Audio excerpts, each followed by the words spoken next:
They fired me on payday, the one day when 14,000 employees expected their checks to land in their bank accounts. What they didn't realize was payroll wasn't automated. I was the system. When I walked out, every deposit failed, every account froze, and within hours, the company was in chaos. This isn't just a story about being fired. It's about what happens when arrogant executives underestimate the invisible workers who hold everything together. Stick with me, because what unraveled next turned into a corporate collapse no one saw coming. Before I continue my story, where are you watching from? Trust me, you'll want to hear how this unfolds. They fired me on payday, right in front of HR's glass office where everyone could see. Michael Grant, the CFO with his expensive tie and smug smile, delivered the speech like he was handing out some corporate award. "Catherine, we're streamlining operations. Your role is no longer needed." He didn't even blink when I reminded him it was payroll day, the one afternoon of the month when the entire company waited for deposits to hit. He waved it off like I was exaggerating, saying, "The software runs itself." He had no idea. For 8 years, I had been the one keeping that fragile, bloated payroll system from imploding. The software was a mess. Half-outdated patches, mismatched databases, bank routing errors that never aligned. Every month, the system tripped over itself, and every month, I fixed it quietly before anyone noticed. I never documented a single fix, never left a note. I was the insurance policy they didn't know they had. And now, as security walked me out holding a cardboard box of my things, I knew what was coming. They thought they were cutting a replaceable clerk. What they really did was pull the plug on their own life support. By 5 o'clock, when the deposits were supposed to appear, thousands of employees would refresh their banking apps and find nothing. By 6, managers' phones would be ringing off the hook. By 7, union reps would be at the door. Michael thought firing me was cleaning house. What he didn't realize was that he'd set fire to the foundation. I didn't sabotage a thing. I didn't have to. I just left exactly when they needed me most, and the clock was already ticking toward their collapse. For years, I was the person no one noticed until something went wrong. I wasn't in the spotlight, didn't lead flashy meetings, didn't have my name on investor calls. My job was payroll, mundane to most, but the one thing every single employee depended on. And behind the polished reports and direct deposits, there was chaos. The system we used was bought during a merger years ago, patched together with cheap updates and half-broken modules. On paper, it looked sleek. In reality, it was a Frankenstein that never balanced. If the code mismatched, the deposits stalled. If the bank routing didn't line up, payments bounced. Every cycle, I combed through thousands of lines by hand. I knew where the mismatches always appeared, which files had to be imported twice, which calculation columns silently reset themselves at the last minute. These weren't problems you could fix with training manuals or a quick YouTube tutorial. They were instincts I built from trial, error, and long nights when the building was empty except for me and the cleaning crew. I carried the weight of 14,000 people's livelihoods without them ever realizing it. It wasn't bitterness that kept me quiet. It was survival. Because I watched what happened to others who spoke too loudly. The company liked its illusions. Executives pretended everything ran like clockwork, and questioning that illusion was career suicide. So I became indispensable by becoming invisible. I never documented the recurring fixes, never handed over the cheat sheet, never trained a replacement. They never asked why everything balanced perfectly at the end of each cycle, just patted themselves on the back for having robust systems. I nodded, filed the errors away in my memory, and kept the machine running. Over time, the system became mine, not because I owned it legally, but because I was the only person who could make it breathe. Michael Grant never understood that. To him, I was just another cost center. To me, The system was a house of cards that only stayed upright because I knew which edges to hold steady. So when he told me I was redundant, I didn't argue. I just smiled and thought, let's see how your perfect system survives its first payday without me. The first cracks appeared within hours. Payroll was scheduled to release deposits at noon, and at first the confirmation emails looked normal. Numbers matched on the surface, amounts lined up with the ledger. But by 1 o'clock, employees began noticing their accounts hadn't updated. At 2, the help desk was flooded with calls about pending deposits. By 3, managers were sending frantic group emails demanding answers. HR tried to reassure everyone with a copy-and-paste statement about processing delays, but the truth was already spreading. Something was broken. By 4 o'clock, the system flagged 600 errors, then 900, then over 1,000. The mismatches multiplied like a virus. Routing codes didn't connect. Half the transfers bounced back, and the bank portal froze under the weight of resubmissions. Every fix IT attempted created 2 more problems because they didn't know the sequence. One wrong adjustment in the general ledger threw off every downstream calculation. Each attempt to force deposits through made the numbers drift further apart. By 5 o'clock, the full picture was clear. Not a single employee had been paid. Phones rang nonstop. Supervisors shouted across the office and panic set in. Some staff lined up at HR demanding checks on the spot. Others called their unions, furious at being told, the system is just slow. It wasn't slow. It was drowning. And the executives? They locked themselves in the conference room, blinds drawn, hoping silence would make the storm pass. But I knew storms like this only grew stronger. Once payroll failed, the entire company's trust cracked with it. People could forgive long hours, bad managers, even layoffs, but touch their paychecks and everything burned.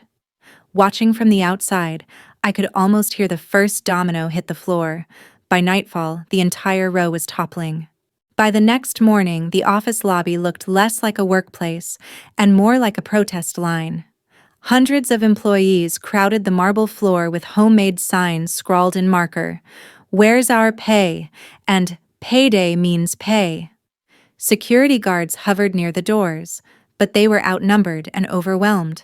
Union reps arrived early, shouting through megaphones that management had violated contracts and demanding immediate restitution.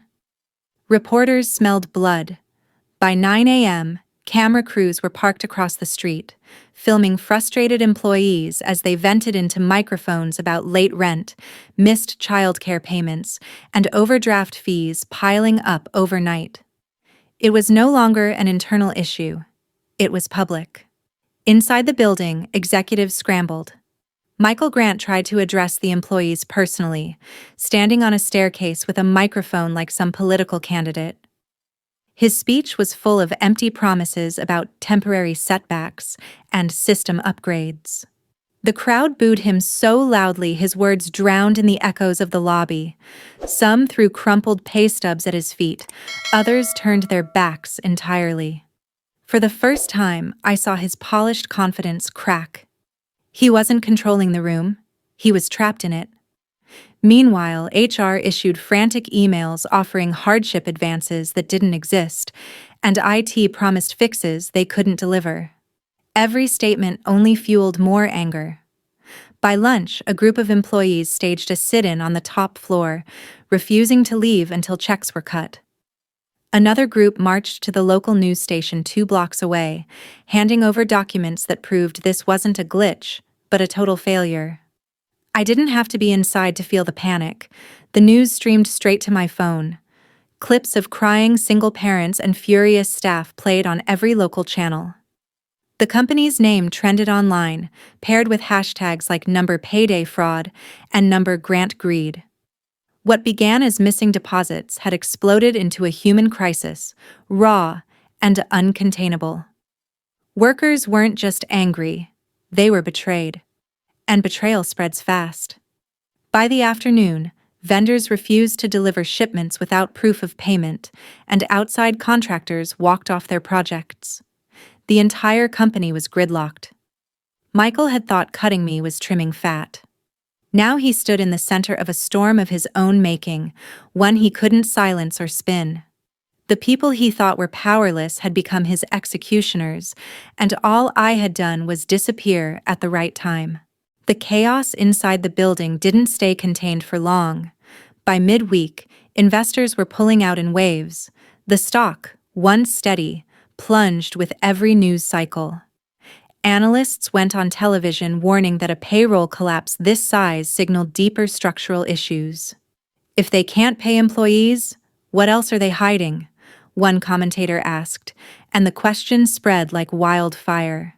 Vendors suspended contracts, banks demanded explanations, and rumors swirled that the company had been covering up problems for years. Michael Grant tried to reassure Wall Street with a statement about temporary setbacks, but no one believed him anymore. Every hour the company couldn't pay its people was another nail in its coffin. Then came the regulators. The Department of Labor opened an inquiry within days, and whispers of federal investigation followed. Unpaid wages weren't just a PR disaster, they were a legal one. Class action lawsuits began forming overnight as attorneys signed up furious employees who'd gone without checks. Reporters uncovered emails showing executives ignored warnings about payroll vulnerabilities, and those emails hit the front page before the week was out. The image of a stable, well-run corporation was gone.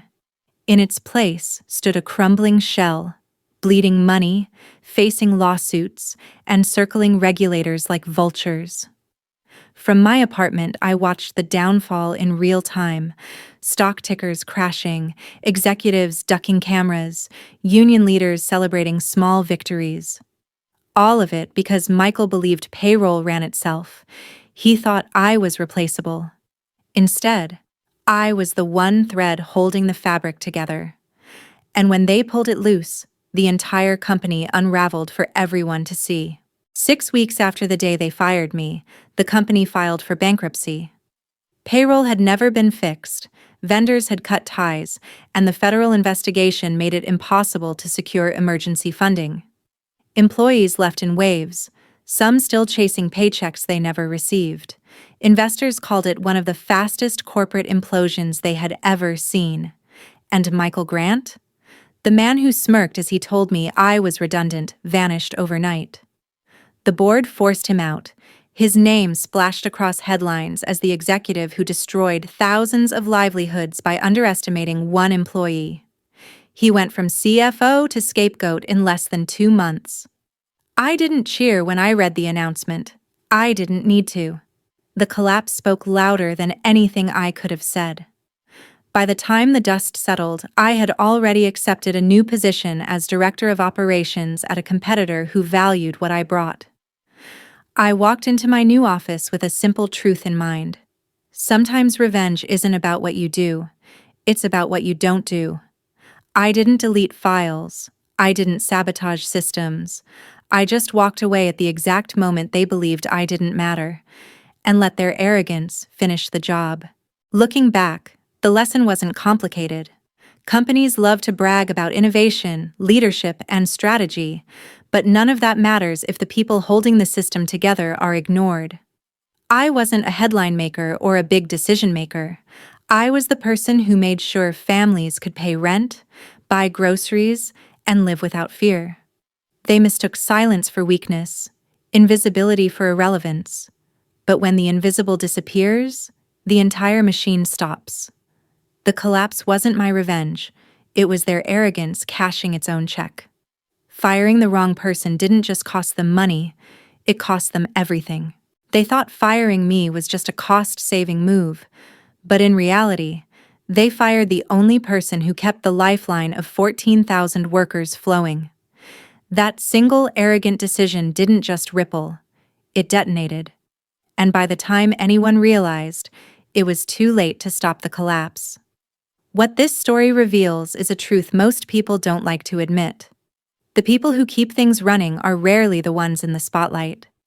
In my case, payroll wasn't glamorous, but it was the heartbeat of the entire organization. When leadership dismissed me as replaceable, they didn't just underestimate me, they underestimated the hidden work that held their empire together. The lesson is clear. Arrogance and short-sightedness will always cost more than humility and respect. In real life, we've all seen versions of this. Companies that cut quiet workers, only to realize too late those people carried the institutional knowledge that kept the machine running. Leaders who think technology can replace human expertise, only to learn systems still need human guardians. And for individuals, it's a reminder to protect the value you bring, even if others pretend not to see it. Revenge doesn't always come from sabotage. Sometimes it comes naturally, when arrogance collides with reality. Never dismiss the invisible. Respect the workers behind the curtain, because when they're gone, the whole show can collapse. How to get started today. Write down the hidden tasks you do that no one notices. Start documenting your real contributions for yourself. Don't let someone else tell you your work is small. Respect others doing invisible work. You may depend on them more than you know. If this resonated with you, drop a comment with your thoughts.